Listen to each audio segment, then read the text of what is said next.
All right, thank you. Thank you. Lots of masochists in the audience. I love it. So I'm here to insult you because that's what we all want. No, I'm here to respectfully but regretfully inform you that none of your coins are money and you all have brain damage. But I also have brain damage because I think I can do something about that. So we're in the same boat. So I'm Ethan, co-founder of Cosmos, CEO of Informal and Cycles, and let's talk about this. So where did this all start? It started with a tweet recently by Chris Berniski, which seemed like a great opportunity for me. Souls as much money as ETH is. None of the coins are money. You all have brain damage. But they're as much money as their peers are, sir. Yes, they're all equally not money, right? So this prompted me to actually write a long thread about this and create this talk. So let's get into it. When people that don't have brain damage say money, they usually mean one of two things, or potentially both. They are referring to a general unit of account, like the USD, or they're referring to a generally accepted medium of exchange, something you can pay people with, like a bank deposit. But it almost never means something that's just a strong store of value, right? Unless you're in crypto. And there are way more things that are a store of value than things that are just a unit of account or medium of exchange, which makes the UOA and the MOE much more specific to money, right? So here's a few examples of things that are stores of value. Does this thing point? No. So houses, this is Drake's house, for instance. Certain versions of Google Maps actually refer to this as Kendrick's house, but that's another matter. There's a rug. A rug can also be a store of value. Of course, if you get rugged by the wrong people, then your value will disappear. This is soybean oil. Now, I'm not a fan of soybean oil. I'm a seed oil disrespecter. But I put it up here because in the 60s, there was a company that was using large vats of soybean oil as collateral against which they were taking out millions, hundreds of millions of dollars worth of loans. And Amex was actually like certifying that these vats contained soybean oil so that they could use it as collateral, nice store of value. And the company realized, hey, Amex isn't really doing their due diligence. I can just fill these vats with water. And so they kept doing that, and they got exposed for fraud. And so the Amex's stock just tanked. But a young Warren Buffett saw this happening and was like, this seems like an opportunity to me. And he ran out onto the streets of Nebraska and started asking people, what do you know about this Amex scandal? And they didn't know anything, and so he thought that was a bullish sign, so he bought up a ton of Amex stock and made a killing. And that pretty much means that any investment fund Warren Buffett is running is probably a very strong store of value. Of course, there's also my bad kid, which I expect to be a great store of value as well. But none of these things are really money, right? And neither are your tokens. Now, so one of the things I like about my slides is that it has the title at the bottom of every slide. Now, for the last talk I gave, our designer, Joanne, amazing designer, hats off to her, she put the title on the bottom. I deleted it all because it was sort of in the way of the slides. But here it's a nice reminder on every slide that none of your tokens are money and you all have brain damage. Now, one of the interesting things about medium of exchange is that actually a lot of things can be a medium of exchange, right? Giving rise to a notion of moneyness, right? Money's not just a thing, it's sort of like an adjective. There's moneyness, right? And based on the general willingness of people to accept a thing for settlement. So these are eels. Eels are actually a very common medium of exchange in the medieval period. You could settle your rent in eels. These things like circulated like currency. We would be so lucky for our coins to be as much money as eels. Fucking eels were money, right? The slippery fucks. There's a wonderful Twitter account called the Eel Historian. I can't recommend it enough. Of course, there's some nice Belgian beer is probably better money than our tokens, and barley was maybe the original money of civilized states. Chocolate as well. Cacao was kind of an original money, in the South Americas before they were called the Americas, and of course gold coins. Now, this particular gold coin, this is the 1933 Double Eagle. Does anyone in the audience have one of these at home? No? Yeah, you have one? Really? These are extremely illegal, sir. So if you have one, the Secret Service will be knocking at your door because there are only like 20 known specimens that exist, 9 of which were destroyed. These things were minted in like 1933, and then they never put them in circulation. They tried to destroy all of them, and now there's only supposed to be one in circulation. And the Secret Service, it's like part of their mandate to hunt these things down. The Secret Service was actually created in like 1865 after the Civil War with the primary mandate of stopping counterfeit money, because there was a lot of counterfeit money in the U.S., right? It was only later, after McKinley's assassination, that they came to, protect presidents. So, states take their money very, very seriously in protection of counterfeit goods. So, when crypto people talk about money, for some reason, they only seem to care about the store of value, right? They invoke, but we need to be honest with ourselves, right? These things aren't really money. We're not really talking about money. We're talking about capital. People are invoking discounted cash flow streams, or they invoke, scarcity arguments, preciousness arguments, sometimes both. These things are really like mythologies about the future, right? We're talking about theology. We're talking about some great period in the future where our wildest dreams are going to come true, and we're going to realize all the value that we were like discounting in the present today. It's important to appreciate the sort of religious nature of these kinds of store value and capital assets. Okay, so let's zoom out for a second and ask kind of more fundamentally, what is money, right? And I've been trying to answer this question. I've been trying to answer it kind of cleanly, precisely, from studying the history, the institutional structure. The thing I've come to is that money is really for payments. It's for denominating and discharging debt. It doesn't mean that all money is debt. A lot of money today happens to be debt. But the institutions of money are really about enabling debts to be created and discharged in a sort of fluid way, right? And that's what the history of money is all about. And when we think about the functions of money, this is the simplest way I could boil it down. The unit of account is for denominating debts, for creating them. The medium of exchange is for discharging those debts here and now. And the store of value is for discharging those debts elsewhere or later, right? And all of these things are important, and I don't want you to get the impression from me that I don't think the store of value function of money is important. It is important, but it's not really the thing that defines money. But it becomes particularly important when the other functions of money are starting to break down, right? When the unit of account is failing to account properly for things. When the networks of the medium of exchange are suffering from crises of illiquidity like they seem to be today. In times like this, it actually matters that we have money that's permissionless, counterparty-free, that's a strong store of value, but we can't stop there, right? If we stop there, we'll be dwelling in brain damage forever. We need to move back up to these other functions of money, restore the networks of exchange, restore the ability of the unit of account to actually do meaningful accounting. So a unit of account, it's what you denominate your debts in, right? This includes what we call prices. The spot market is an illusion. The idea that you can just like swap assets synchronously, that almost never happens. There's always a period of time in which there's a debt, right? I pick up an asset at I pick up a good at a grocery store, it's in my possession, then there's a debt, I owe some money to the cashier, right, to the store. Many business transactions are done on credit, right? I ship you some goods, you owe me money in 30 days. We've denominated a debt. It's an invoice, right? This is the kind of thing that happens all the time.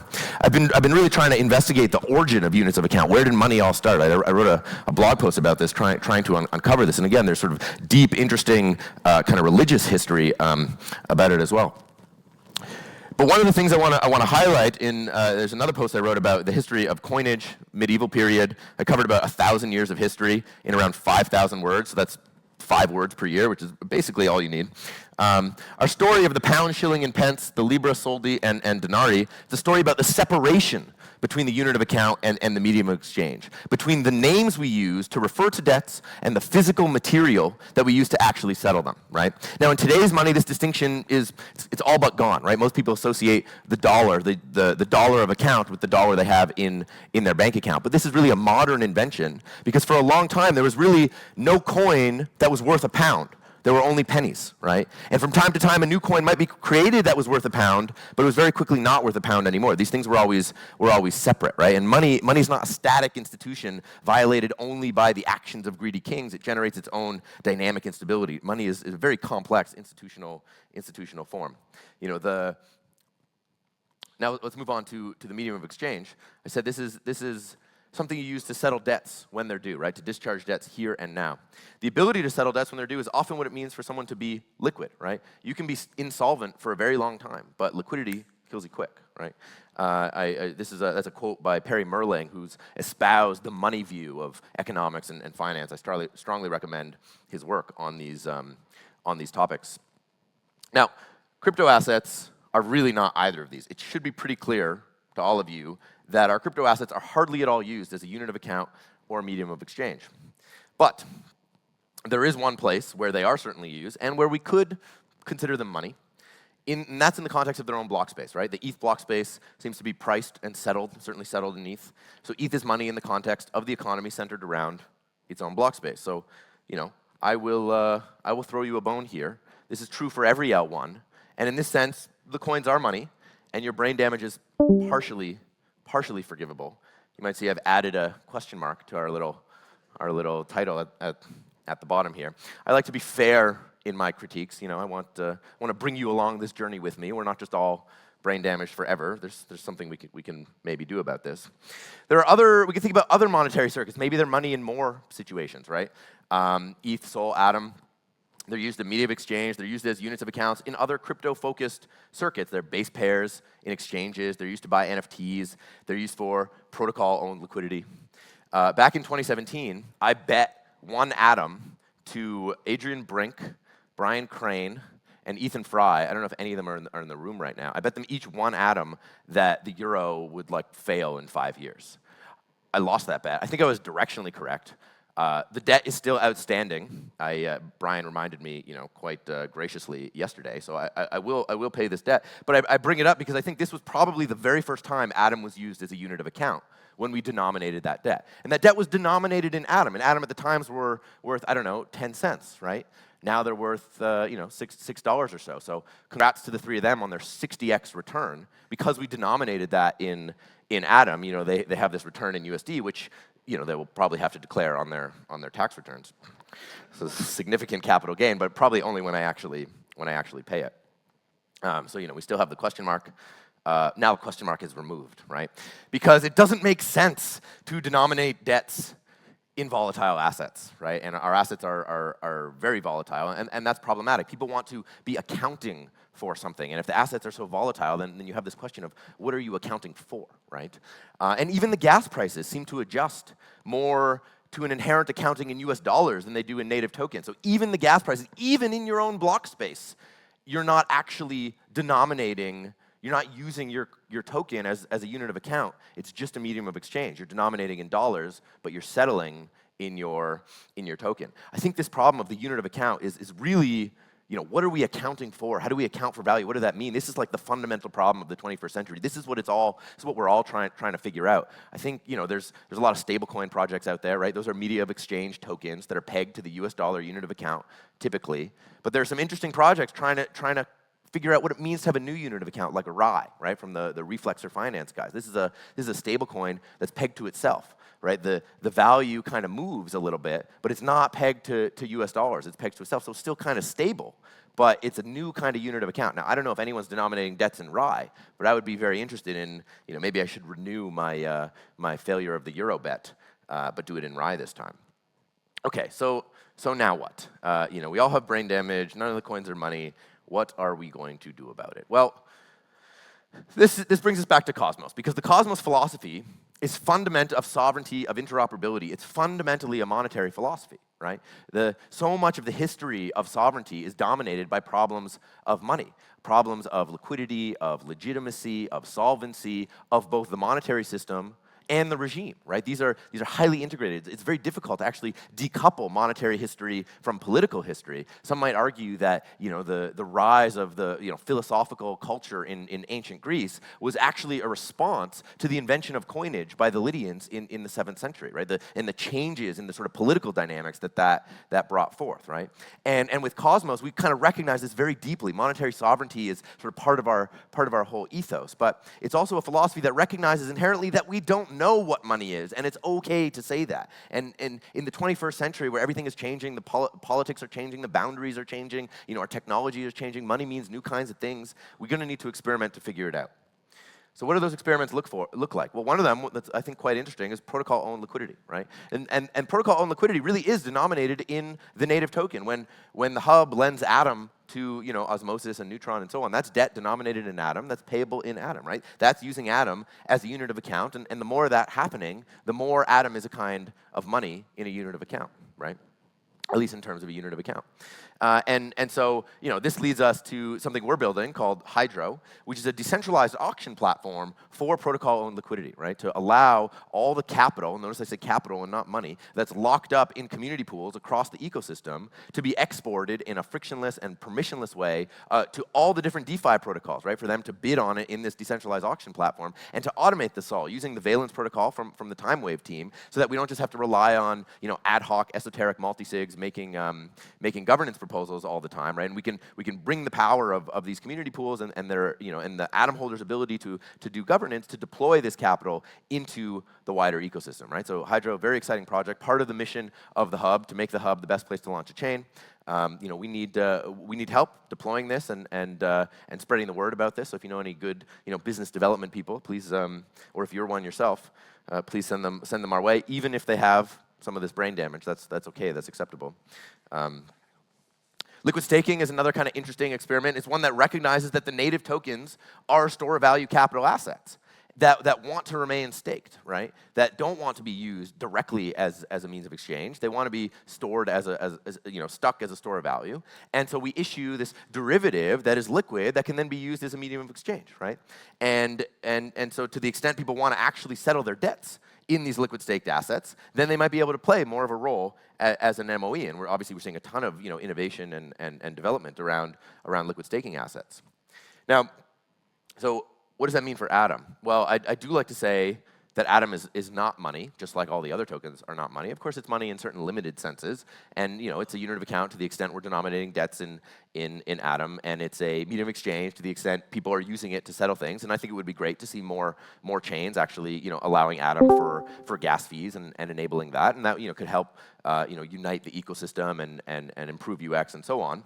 But of all the tokens in the crypto space, Atom is the one with the most decentralized governance over really what it means, over the problems of monetary sovereignty, right? ETH fixates on deflation, on sound money, right? Sol on cheap global compute, and Atom fixates on the political problems at the heart of money itself, right?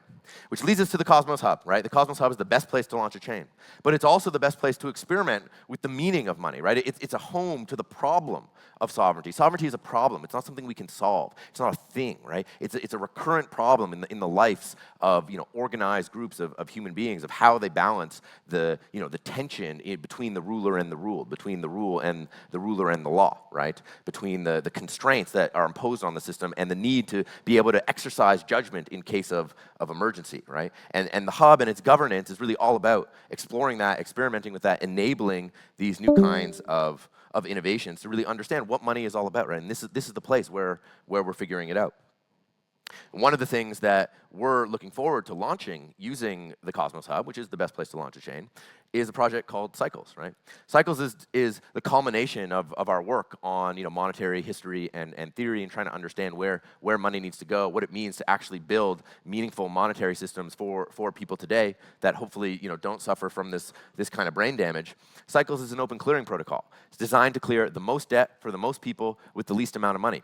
It's premised on this notion that we're kind of wrong about what's important in the financial system. A lot of people in crypto think that assets are the most important power in banking, and if only we had counterparty-free, permissionless assets, then we could seize the power from the banks, right? But the banks know that this isn't true. The banks source much of their power from the liability side of the balance sheet. We're all kind of afraid to engage with liabilities, debts, as if debts are bad. I mean, debts are an everyday part of life. You cannot do business. You cannot operate in the free market without debts, and we need to be honest about that, take that on board. The power of banking comes from the liability side. They gather in clearinghouses on a daily basis. For hundreds of years they've been doing this, and they clear massive amounts of debts without any money at all, right? And the rest of us are completely excluded from this. You have no access to clearing, whether you like it or not. You cannot participate in these closed clearing clubs. The only experience you might have with clearing is using Splitwise. Have any of you use Splitwise to pay for a bill? Right? It's with with some trusted friends. It works in small groups, trusted environments. Everyone knows each other, right?